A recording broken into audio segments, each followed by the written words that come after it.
این لحظه به بعد با سوت آقای پیام حیدری جدال 64م تیم‌های سپاهان و ذوب‌آهن در ورزشگاه نقش جهان آغاز میشه.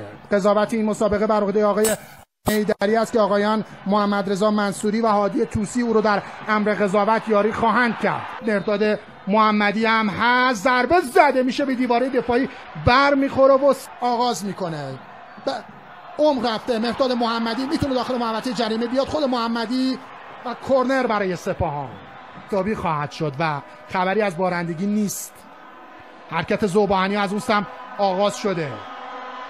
محمد رضا حسینی میفرسته روی دروازه، خطرناک است. توپی که عرض دروازه رو طی کرد و آسایی در پی نداشت. حالا گریز دقایق ببینیم در تصویر آهسته. زبیر میفرسته کوتاه روی دروازه و ضربه مقابل دروازه. پرتاب باز هم برای ذوب‌آهنی‌ها. بازی در این دقایق آرام شده، میاد پشت محوطه جریمه، یه ضربه و توپی که در اختیار نیازمند حالا قرار میگیره. توپ فرستاده میشه روی دروازه. نیازمند با دو دست توپو دور میکنه در یک رفت و برگشت. ملکی توپ رو بلند میفرسته، نیازمند دوباره توپو مشت میکنه. حرکت از مرداد محمدی، بلافاصله میان بازیکنان ذوب‌آهن در یک فضای ایدئال ضد حمله برای ذوب‌آهنی‌ها. گریز از این سمت محمد رضا عباسی فرصت برای ذوب‌آهن و به هر طریق ممکن نیازمند هست که راه توپ رو میبنده.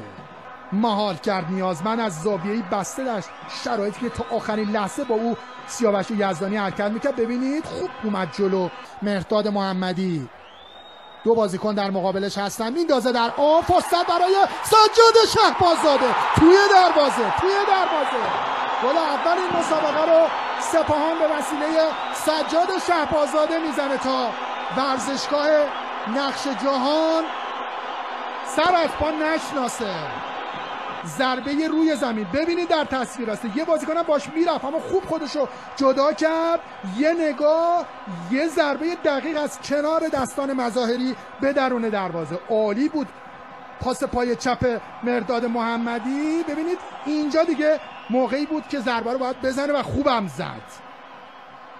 مرداد محمدی خوب انداخت. ببینید حرکت هم داشت میکرد محمدزاده باش، اما ضربه پای راست دقیق سجاد شهبازاده در نقش جهان سپاهان برد. توپ فرستاده میشه روی دروازه، خطرناک است. موقعیت برای بازیکنان ذوب‌آهن و پرچم کمک داور اونجا بالاست. ذوب‌آهنی‌ها روی این گونه حرکات برنامه‌ریزی کردن. ببینید این لحظه است که آفساید اعلام شد. سوت پایان نیمه اول هم به صدا در میاد.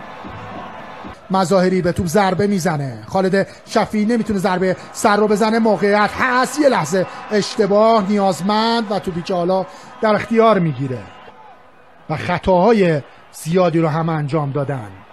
سجاد شهبازاده در راه رفتن، خود او داخل محوطه جریمه و بلافاصله نقطه پنالتی. نیمکت ذخیره های سپاهان سر از پا نمیشناسه. آقای حیدری با قاطعیت نقطه پنالتی رو نشون میده.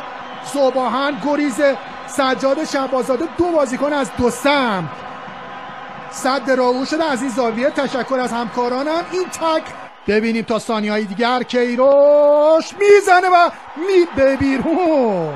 کیروش استنلی کجا زد پنالتی رو؟ یک باعث میشه که ذوب‌آهن از لحاظ رویی شرایط بهتری پیدا کنه. ببینید روی زمین زد و مظاهری هم مسیر توپ رو شیرجه رفت. توپ بلند فرستاده میشه روی دروازه داخل محوطه جریمه. موقعیت برای ذوب‌آهنی‌ها هست. به هر طریق ممکن خالد شفیعی اونجا میفرسته. یه ضربه سر، موقعیت هست. یه بار دیگه ولادیمیر کومان، خود کومان با پشت پا، یه موقعیت دیگه خطرناک. ضربه سجاد شهبازاده. پایان این مسابقه. اونور اشاره میکنه به هواداران سپاهان تشویق بکنن و توپی که قلتان از کنار دروازه رشید مظاهری. ضربه پای چپ. همه بازیکنان یه بازیکن رو زیر نظر دارن. تو فرستاد میشه روی دروازه. یه ضربه سر و ضربه مقابل دروازه. حالا ذوب‌آهنی‌ها از زیر این از اون سم میخوان حرکتی رو انجام بدن برای محمد رضا عباسی. مقابلش حسن جعفری هست. عباسی باد عباسی میفرسته روی دروازه. موقعیت، یه فرصت عالی برای ذوبحانی ها و دوباره کرنر. بازی ادامه پیدا میکنه. زبیر نیکنفس از راه دور ضربه رو میزنه، بی حاصل هست، میره. یه تعویض دیگر رو حالا سپاهان میخواد انجام بده.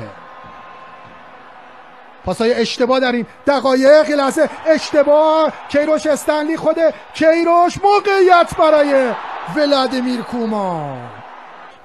کومان. بازی خوب، مهیج و سراسر زیبای دو تیم سپاهان و ذوبحان در شهرآورد 64م. از این زاویه هم ببینید میتونست کنترل بکنه، بزنه. یه شارژ کرد و خطاش گرفته شد. یه لحظه اشتباه. موقعیت، یه ضربه از راه دور محکم و سرکه است. بختیار رحمانی. فشار ادامه پیدا میکنه. فرناندز خود او میتونه با پای چپ شوت بزنه. حالا این کارو میکنه اما شوتش دقیق نیست و به بیرون میره. کار کرده بیشتر اعتقاد داره. او فرستاده میشه روی دروازه، خطرناک هست. یه ضربه سر دیگه و نیازمند. توپ زده میشه مستقیم و به خارج از چارچوب میره. گل دریافت بکنه و امتیاز از دست بده. به این خاطر داره مدیریت میکنه تیمش رو. حسینی توپو میفرسته روی دروازه، خطرناک است و توی دروازه.